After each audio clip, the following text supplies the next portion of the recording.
Hello everyone, welcome back to the channel. ಇದು ಮಾಗಡಿಯ ರಂಗನಾಥ ಸ್ವಾಮಿ ದೇವಸ್ಥಾನ. ಈ ದೇವಸ್ಥಾನನ ಯಾಕೆ ಈ ವಿಡಿಯೋದಲ್ಲಿ ತೋರಿಸ್ತಾ ಇದ್ದೀನಿ ಅಂತಂದರೆ, ಈ ದೇವಸ್ಥಾನದ ಪ್ರಿಮೈಸಸ್ಸಲ್ಲಿ ಒಂದು ಜಾತ್ರೆ ಥರನೇ ನಡೆಯುತ್ತೆ. ಅದೇನಂತಂದರೆ ಕ್ಯಾಟಲ್ ಫೇರ್. ನಮಗೆಲ್ಲ ಗೊತ್ತಿರುತ್ತೆ ದನಗಳ ಜಾತ್ರೆ ಅಂತ. ಇದು ನಾನು ಫಸ್ಟ್ ಟೈಮ್ ನೋಡಿದ್ದು. ಯಾಕಂತಂದರೆ ನಾವು ಬರೀ ಬುಕ್ಕಲ್ಲಷ್ಟೇ ಓದಿರ್ತಾ ಇದ್ವಿ. ನಾನು ಬುಕ್ಕಲ್ಲಿ ಓದಿರೋದು ಯಾವುದಂತಂದರೆ ರಾಜಸ್ಥಾನ್ ಪುಷ್ಕರ್ ಕ್ಯಾಟಲ್ ಫೇರ್ ಒಂದು ಓದಿದ್ದೆ. ಬಟ್ ರಿಯಲಾಗಿ ನೋಡಿದ್ದು ಮೊನ್ನೆ ಊರಿಂದ ವಾಪಸ್ ಬರುವಾಗ ಆ್ಯಕ್ಸಿಡೆಂಟಲಿ ನೋಡೋಕ್ಕೆ ಚಾನ್ಸ್ ಸಿಕ್ತು. ಬಟ್ ನೋಡಿದ ತಕ್ಷಣ ತುಂಬ ಖುಷಿ ಆಯಿತು. ಅದಕ್ಕೆ ನಿಮ್ಮೆಲ್ಲರ ಜೊತೆ ಶೇರ್ ಮಾಡೋಣ ಅಂತ ಈ ವಿಡಿಯೋ ತೊಗೊಂಡು ಬಂದೆ. ನೋಡ್ಬೋದು ನೀವು ಇಲ್ಲಿ ಎಷ್ಟು ಹಸುಗಳಿದೆ ಅಂತಂದರೆ ಎಣ್ಸೋಕ್ಕಾಗೋದಿಲ್ಲ. ಇಲ್ಲಿ ಯಾರು ಹಸುನ ಸೇಲ್ ಮಾಡಬೇಕಿರ್ತಾರೆ, ಯಾರು ಹಸುನ ಪರ್ಚೇಸ್ ಮಾಡಬೇಕಿರ್ತಾರೆ, ಎಲ್ಲರೂ ಬಂದಿರ್ತಾರೆ. ಈ ಹಬ್ಬ ಅಥವಾ ಜಾತ್ರೆ ಏನು ನಡೆಯುತ್ತೆ ಅದು ಯುಗಾದಿ ಹಬ್ಬದ ಟೈಮಲ್ಲಿ ನಡೆಯುತ್ತೆ. ಯುಗಾದಿ ದಿನ ಶುರುವಾಗಿ ಒಂದು 6 to 7 days ಅಷ್ಟು ನಡೆಯುತ್ತೆ. ಹಸುಗಳನ್ನ ತುಂಬ ಜನ ನಡ್ಸ್ಕೊಂಡು ಕರ್ಕೊಂಡು ಬರ್ತಾರೆ. ಹತ್ರದ ಊರುಗಳಿದ್ದರೆ, ತುಂಬ ದೂರಿತ್ತು ಅಂತಂದರೆ ಟೆಂಪೋದಲ್ಲಿನೋ ಯಾವುದಾದ್ರೂ ಗಾಡಿನಲ್ಲಿನೋ ಅದನ್ನು ಟ್ರಾನ್ಸ್ಪೋರ್ಟ್ ಮಾಡ್ತಾರೆ ಇಲ್ಲಿಗೆ. ಮತ್ತು ಯಾರ್ಯಾರು ಕೊಂಡ್ಕೊಳ್ಳೋಕೆ ಇಷ್ಟ ಇರುತ್ತೆ ಅವ್ರು ಕೊಂಡ್ಕೊತಾರೆ, ಸೇಲ್ ಮಾಡೋರು ಸೇಲ್ ಮಾಡ್ತಾರೆ. ಇಲ್ಲ ಅಂತಂದರೆ ವಾಪಸ್ ಊರಿಗೆ ಕರ್ಕೊಂಡು ಹೋಗ್ತಾರೆ. ಇದು ಒಂದು ಕ್ಯಾಟಲ್ ಫೇರ್ ನಾವು ನೋಡಿದ್ದು.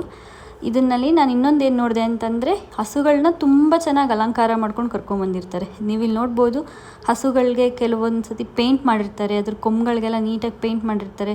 ಮತ್ತೇನೋ ಹೊಸದೊಂದು ನೋಡಿದೆ, ಕಂಸಾಳೆ ಅಂತೆ. ಕಂಸಾಳೆ ಅನ್ನೋದು ಏನೋ ಒಂದು ಮೆಟಲಿಂದ ಮಾಡಿರ್ತಾರೆ, ಅದು ಕೊಂಬಿನ ಎಡ್ಜ್ಗೆ ಹಾಕಿರ್ತಾರೆ. ಅದು ಒಂದು ತುಂಬ ಚೆನ್ನಾಗಿತ್ತು ನೋಡೋಕ್ಕೆ. ಯೂಶ್ವಲಿ ಸಂಕ್ರಾಂತಿ ಟೈಮಲ್ಲಿ ಅಷ್ಟೇ ನಾವು ಹಸುಗಳಿಗೆ ಅಲಂಕಾರ ಮಾಡೋದನ್ನ ನೋಡಿರ್ತೀವಿ. ಬಟ್ ಇದು ಫೇರ್ ಆಗಿರೋದ್ರಿಂದ, ಕ್ಯಾಟಲ್ ಫೇರ್ ಆಗಿರೋದ್ರಿಂದ ಇಲ್ಲಿ ಕೂಡ ಅಲಂಕಾರ ಮಾಡ್ಕೊಂಡು ಕರ್ಕೊಂಡು ಬಂದಿರ್ತಾರೆ. ನೋಡೋಕ್ಕೆ ತುಂಬ ಚೆನ್ನಾಗಿ ಅನಿಸುತ್ತೆ. ಮತ್ತು ನೀವು ಎಷ್ಟು ಉದ್ದ ಹೋಗ್ತೀರ ಅಷ್ಟು ಉದ್ದಕ್ಕೂ ನೀವು ಹಸುಗಳನ್ನ ನೋಡ್ಬೋದು. ಇಲ್ಲಿ ನೋಡಿ ಎಷ್ಟು ಚೆನ್ನಾಗಿ ಅದಕ್ಕೆ ಪೆಂಡಾಲ್ ಹಾಕಿ ನಾವು ಹೆಂಗೆ ಮದುವೆಗಳಲ್ಲಿ ಅಲಂಕಾರ ಮಾಡ್ತೀವಿ ಆ ಥರ ಅಲಂಕಾರ ಮಾಡಿದ್ದಾರೆ. ಇದು ತೋರಿಸುತ್ತೆ ಅವ್ರ ಹಸುಗಳಿಗೆ ಎಷ್ಟು ಪ್ರಾಮುಖ್ಯತೆ ಕೊಡ್ತಾರೆ ಅಂತ. ನಾವೀಗ ಹೆಂಗೆ ಶೋರೂಮ್ಗೆ ಹೋಗಿ ಕಾರ್ ಕೊಂಡ್ಕೊಳ್ಳೋಕೆ ನೋಡ್ತೀವಿ, ಅದೇ ಥರ ಇದು ಒಂದು ಫೇರ್. ಇಲ್ಲಿ ಜನಗಳು ಕಾರ್ ನಾವು ಹೆಂಗೆ ಕೊಂಡ್ಕೊಳ್ಳೋಕೆ ಹೋಗ್ತೀವೋ ಅದೇ ಥರ ಹಸುಗಳನ್ನ ಕೊಂಡ್ಕೊಳ್ಳೋಕೆ ಬರ್ತಾರೆ ಅಷ್ಟೇ. ಬಟ್ ತುಂಬ ಅಂದರೆ ತುಂಬ ಹಸುಗಳಿರುತ್ತೆ. ನಾವು ಎಣ್ಸೋಕ್ಕಾಗೋದಿಲ್ಲ, ಅಷ್ಟು ಹಸುಗಳಿರುತ್ತೆ.